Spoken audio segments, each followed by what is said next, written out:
Welcome to this week's AstroTarot for January 26, 2025. Before I jump into the cards for this week, I want to just walk through where the planets are placed up in the sky, because if you are blessed to live in a place where there is a clear sky tonight or over the next couple of days, and a place where there's not a lot of light pollution or obstacles by way of you being able to look upon the horizon, you'll be able to see a really cool planetary alignment happening this evening and over the next couple of days. So I wanted to just take a look at that. I went ahead and placed the planets on this chart already because I'm at take 3 of this video, but let's go ahead and just walk through where they are so you can get a general idea. So we have the sun today on the 26th, placed at 6 degrees of Aquarius. We have the moon, which is currently at over here in Sagittarius, and that is at 26 degrees of Sagittarius. Mercury is currently at 27 degrees of Capricorn right here. Then we have Venus, which is at 22 degrees of Pisces. Mars, which is currently at 22 degrees of Cancer, so they are in a perfect trine relationship, although Mars is currently in retrograde, so it's in a place of evaluation in a lot of ways of where it wants to put its energy and effort. And it is square in this relationship with Venus, which, if you can tell at quick glance, is in this stellium or grouping of planets over here in Pisces. Now, Jupiter is currently at 11 degrees of Gemini. It is also in retrograde movement. And then we have Saturn at 16 degrees of Pisces over here. We have Uranus at 23 degrees of Taurus over here. It is currently retrograde as well. It'll be retrograde until the end of this month, moving direct again on the 31st of January. We have Neptune at 27 degrees of Pisces. It's moving direct. We also have Pluto, which is at 1 degree of Aquarius over here. So it's at the very first degree. It just moved out of conjunction with the sun. And then we have Chiron at 19 degrees. Chiron at 19 degrees of Aries, and we have the North Node over here at 28 degrees of Pisces. It's currently moving retrograde. So just at quick first glance, we can see that Uranus and Mars are in a sextile relationship because they're roughly 60 degrees apart. And then Mars and Venus are over here in a trine relationship because they are both in water signs at the exact same degree. So if you have any placements in Scorpio that complete this trine, that could be something that could be helping you out currently by way of aligning where you are, putting your energy and effort, because Mars governs the sign of Scorpio.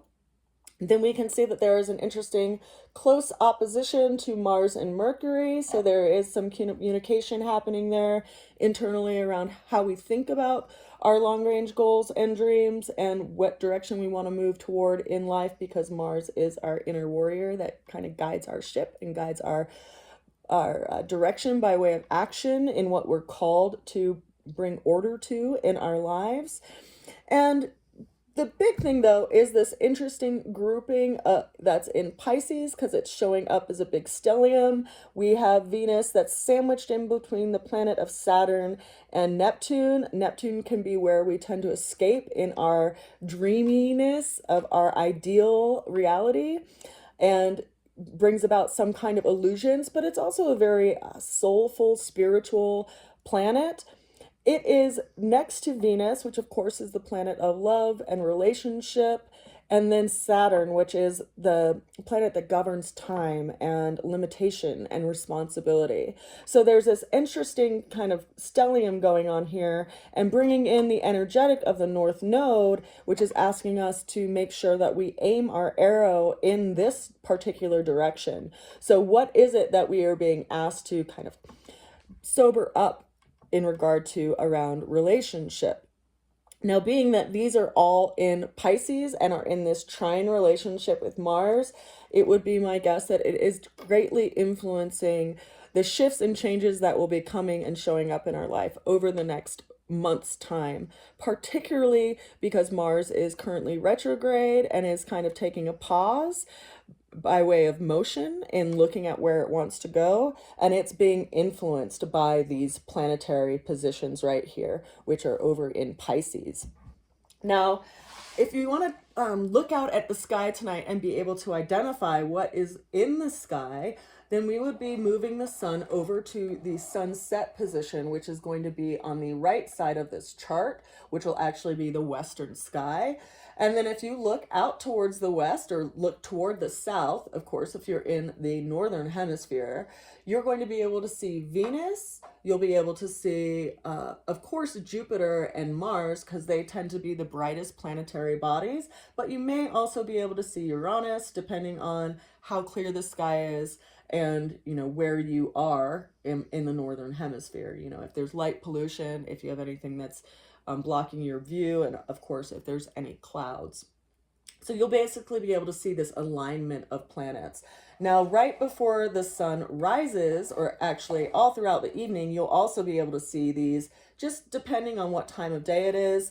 You know, around 8 or 9 o'clock, you'll start to see Venus go down on the western horizon. Then you'll be able to see Jupiter go down on the western horizon and Mars go down on the western horizon.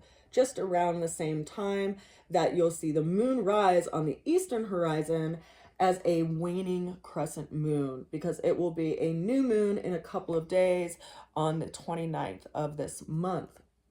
And that will be a wonderful time for new beginnings. That's when we're going to see the moon be in alignment with Pluto and the sun, having this interesting conjunction here where we'll see kind of like the dough note of the changes and shifts that we're going to be making in our lives over the next 19 years, because it will take Pluto roughly 19 years to transit through this sign. And this is all happening kind of as an initiatory ping, you know, and these new beginnings that we want to bring about in our lives and the direction that we're going for the next 19 years by way of what we're going to be transforming in our lives. We'll see big shifts, like one chapter opening and one chapter opening because one chapter has closed.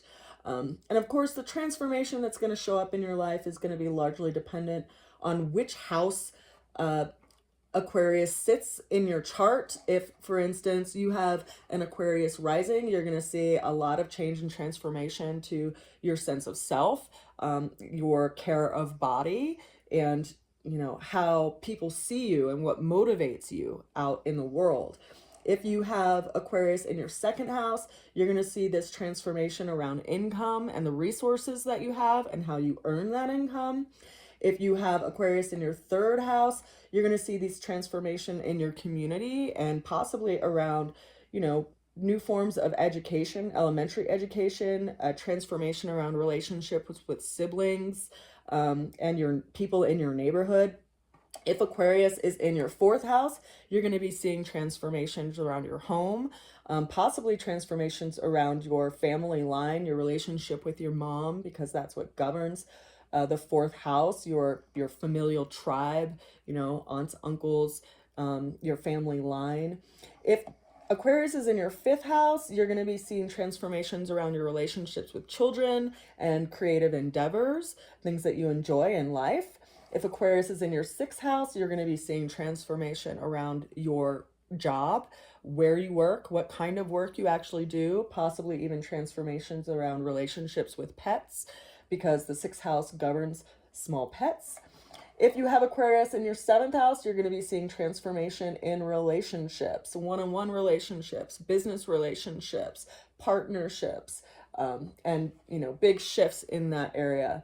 If Aquarius is in your eighth house over here, you're going to be seeing a lot of transformation in passive income, Also, possibly even secrets that are revealed, because the eighth house tends to be the house of secrets, things that are hidden, things that are unknown. Also, things that have a tie to mysticism. So you could be, opening up an area of your life where you really develop some kind of connection to some esoteric form of study. Now, if Aquarius is in your ninth house, this is going to be your search for something higher. So you could be transforming your belief system. You can also be transforming by way of third partnership. You can also be transforming in some kind of expression that you put out into the world, like writing some kind of book or publishing something. You could also be transforming your life by way of long distance travel and some kind of or big business, because the ninth house is associated with things that have an expansive quality to them, and that would be what would be developing and transforming in your life.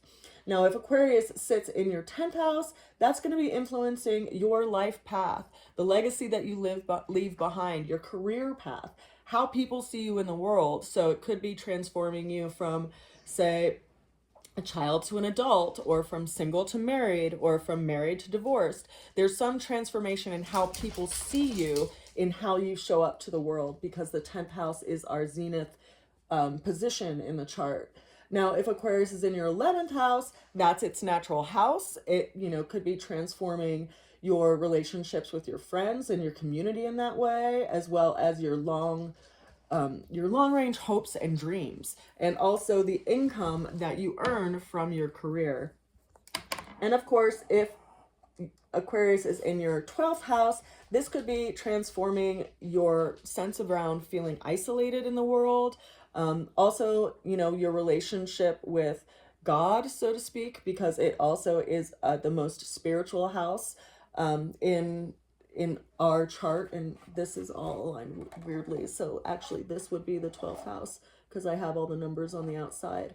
But things that are coming out of being hidden, and some kind of transformation around, either leaving the monastery, or getting out of prison, or going into prison, right? Because this 12th house tends to be related to things that are isolated and far away from the general public. So really, it does help to know what your natal chart looks like and know which signs are in each house, because as the planets transit through the sky, they're going to be energetically influencing your own natal planets and creating some kind of influence that will ultimately help you advance and grow in life and learn more about yourself as you go through those experiences. So it is a lot more complex than just what your sun sign is, because obviously, if you were born today on January 26th of 2025, you'd be born with a sun in Aquarius, but depending on the time of day that you were born, you would have a different rising sign, which would place that energy in a different area of your natal chart. And that's how astrologers ultimately are able to look at how these influences show up in your life and how they affect your own becoming in your journey called life. Now, let's go ahead and jump into the cards for this week. The biggest player that we have on the table for this week is actually the planet of Mars. So our opening card that we have by way of energetics is this Two of Cups card, which is a card that shows us two people that are exchanging cups, and there is a caduceus coming up from them with a symbol of a lion with wings, and we can see there's some kind of alchemical energy happening here by way of exchange. Now, this is our opening energy for this week, that we see these two people in exchange, and it doesn't necessarily have to be highlighting a romantic partnership or a romantic relationship. It's highlighting some kind of one-to-one relationship. That could be business relationship, that could be friendship, some relationship that we're looking at to see if it is actually reciprocal, if we can actually have the alchemy come out of it that we are aiming for and hoping for. This card is interesting to me because when I consider where Venus is right now, placed between the planets of Saturn and Neptune, which is conjunct the North Node, there is this energetic interplay where we are really called to look at, the responsibility to ourselves and if our relationships support that. If it's just in a place of illusion, or if it can actually be something that can be manifested by way of working with someone in that partnership. So this is our opening energy that we're looking at this week. And it's also interesting that that energy is in trine relationship with Mars, which is currently retrograde. So Mars, as I mentioned, is the planet of movement. It's our warrior planet. It's, how and where we are called to engage and to act. And it's in a trine relationship currently with Venus at an exact degree. And so there is this interesting energetic that's happening with Venus, which is ultimately influencing Mars and where Mars is deciding to retie its sails. Now, the challenge that we're facing this week highlights that. We see the Tower card as our challenge for this week. And in this card, we see a tower that was built that looks to have seemingly been struck by lightning. And there's people that are falling out of the sky, falling into the ocean that this lighthouse tower is surrounded by. And the message behind this card, the ultimate history of this card, it is referencing the Tower of Babel and how people built this idea around how they could reach God through the way of word. And yet things happen. There was an epiphany. There was an aha moment that we can't go back from, which is the reference to the symbol of the lightning rod striking the tower and people falling from the heights of this tower. Now, when people fall from the heights of something, they see what's real. They see what's honest. And so this is some kind of aha moment that we can't see beyond, right? It's an epiphany that we can't go back from. And this is showing up this week as our challenge because it's really revealing and telling that there's something that we can't look away from, which is very obvious, and it's something that we feel in our bones. We feel in our nervous system. If you feel a sense of hesitancy about something, it's likely because there's some more information that is there. It's your own intuitive sense that's asking you to have this awareness. And I say that because we have this stellium in the sign of Pisces, which is ultimately a very intuitive, water-governed sign. It's mutable water, right? It is the sign that is considered to be the closest to God. It's in this dissolution stage where we dissolve ourselves and become a new form of self. It's like the butterfly that has to dissolve, or the caterpillar that has to dissolve itself before it can become the butterfly. That would be the energetic of Pisces before it can get reborn, quote unquote, into something new. And we're experiencing this energetic happening in Pisces where we really have to let go of the ideals. We have to let go of the illusions. We have to let go of the escapism and be sober around it, because Saturn is also there. Saturn is the planet of responsibility and limitation and realisticness. It, in its zodiacal cycle, takes roughly between 28 to 29 years to move around the whole zodiac. And when it does have a Saturn return or a Saturn square or a Saturn opposition, it can be very telling as around like recalibrations in our life and what we're being called to look at so that we can retie our sails. And that doesn't surprise me that this card is showing up as our challenge for this week, because we have this interesting interaction happening between Mars and Venus by way of trine. And we also have like this opposition currently happening between Mars and Mercury, which Mercury is the planet of communications and how we see things, right? So there's an interesting interaction happening, which is ultimately going to be landing in your life and influencing your life depending on where you have planets placed in your natal chart. So what is it that we are being forced to look at and really acknowledge and accept? That's the challenge that we're working with this week. And ultimately, you know, we'll have a lot more clearer sense of the direction of where we're going to be putting our energy and effort in around a month's time when Mars starts moving direct again. It will be starting to move direct on the 23rd of February. Now, we have 3 planets currently that are retrograde. We have Mars that's retrograde, we have Uranus retrograde, and we have Jupiter retrograde. At the end of January, we are going to see Uranus starting to move direct. It's currently at 23 degrees of Taurus, still moving retrograde. It will station on the 31st of January and start moving direct. So it will be out of retrograde at that point. Then we'll see Jupiter move direct in the beginning of February on the 5th of February. It's currently in Gemini.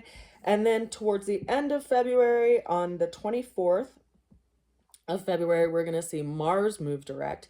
And then we'll have all of the planets moving direct for only about 6 days. And then Venus is going to start moving retrograde, and it will be moving retrograde at 10 degrees of Aries on the 2nd of March. So there's this interesting conversation happening between Venus and Mars right now by way of how they engage. So it doesn't necessarily surprise me that the Two of Cups was the opening card for this week.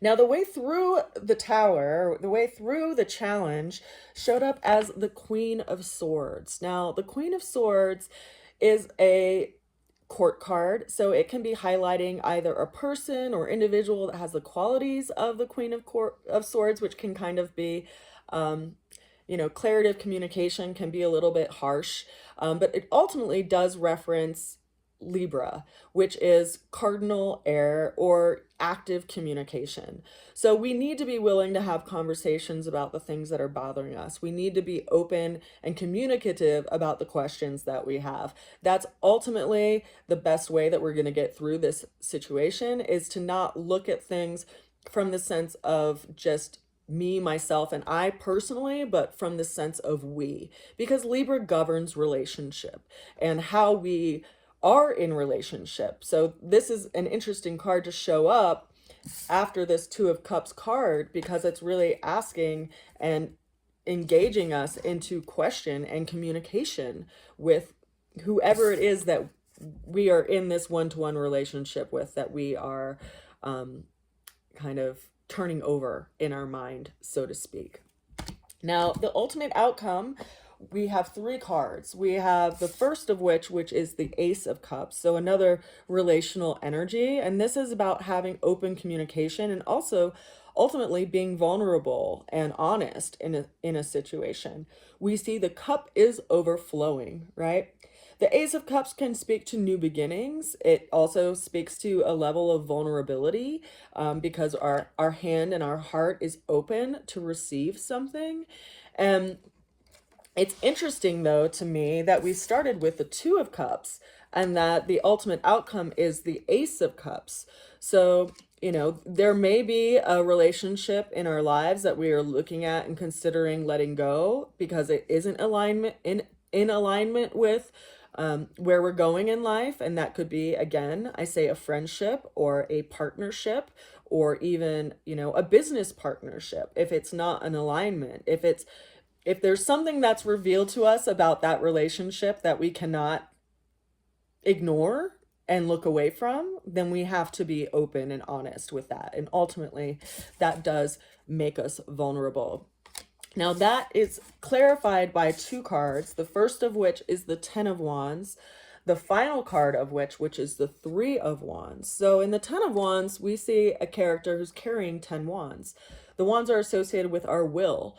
So we see someone who is holding on to a lot of different things. They're a dualholic. They possibly can't say no to things. They are overburdened by the number of things that they need to do. And yet there are also other people who might look at this and say, oh man, that's someone who's gathered firewood to warm their home. Well, perhaps, but we see that this person can't see where they're going. And so we have to ask ourselves, what are we willing to carry in a relationship? And are we carrying too much?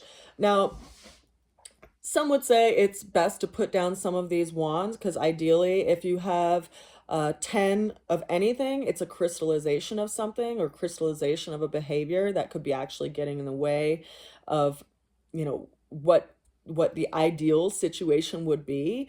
Ultimately, we would want to get back to the single Ace of Wands because that's where we have clarity, we have new beginnings. But we see someone who's carrying a lot of burdens here, and they can't really see even where they're carrying them to. And that is clarified by this Three of Wands, which is telling that some of those wands got put down. So in the next couple of weeks, we will be seeing, you know, what it is that we engage with that isn't actually, you know, in alignment with where we're going, things that we need to set down, things that we need to stop doing, relationships that we need to stop feeding, behaviors that we're doing that might be self-sabotaging us, which is all in alignment with that transformative energy that's showing up in the Aquarius place of our chart. Like where are we overburdened? Where are we doing too much? Where do we need to let go of some things? I ask that because we end up with this Three of Wands, which is the reluctant adventurer, someone who sees where they need to go, but they're just not sure how to move through this water precipice, right? Because they are looking out over a body of water that has ships in it, and they're trying to figure out how to get across this body of water. They have one wand in their hand, one wand to their side, and one wand that is set behind them. Now, the message behind this card is to keep moving forward because help is on the way, and to believe in yourself and know that there is help out there in the world, and everything that you are aware of now isn't the entirety of the situation. And so we need to continue to have openness for what is to come, knowing and trusting our intuition around what we needed to let go of and where we also need to develop in our lives. We have to look out for that dry land, right? Because he could be on a ship looking for a place to dock, looking for a place to land, particularly after being thrown into this body of water, right? And how do you retire sails to get to that land? Where are you being called to, you know, trim the fat in your life or reevaluate your routine so that you can actually make sure you have the resources and means to do and complete the things that you are being called to in the world? I mean, that's what we are, that's why we are being asked to transform, so that we can be in alignment with what we are called here to do. That is our reading for this week. I hope everything lines up for you. I say that in light of where all the planets are placed and also with the things that you are realizing in your life right now. And that I also hope that you feel the strength and the courage to face the unknown and to listen to your own questioning mind when it tells you something is out of place or doesn't feel quite right, and to trust in that, because we have some epiphanies happening right now, and we have some alignments happening right now that are really trying to calibrate us to have the best set aim before we release that arrow. And part of that is looking at currently what's going on in the Pisces and Cancer and Scorpio placements, and of course what's going on in the fixed signs, because we have some big shifts happening there, and we will see those when Uranus starts moving direct again in the beginning of February. I send you a good wish and a lot of love. And of course, if you are interested in getting a tarot reading, feel free to reach out. I also have my tarot cards available for sale on my website, rootsofalchemy.com. I send you a lot of love. I hope you are well. And until next time, mwah.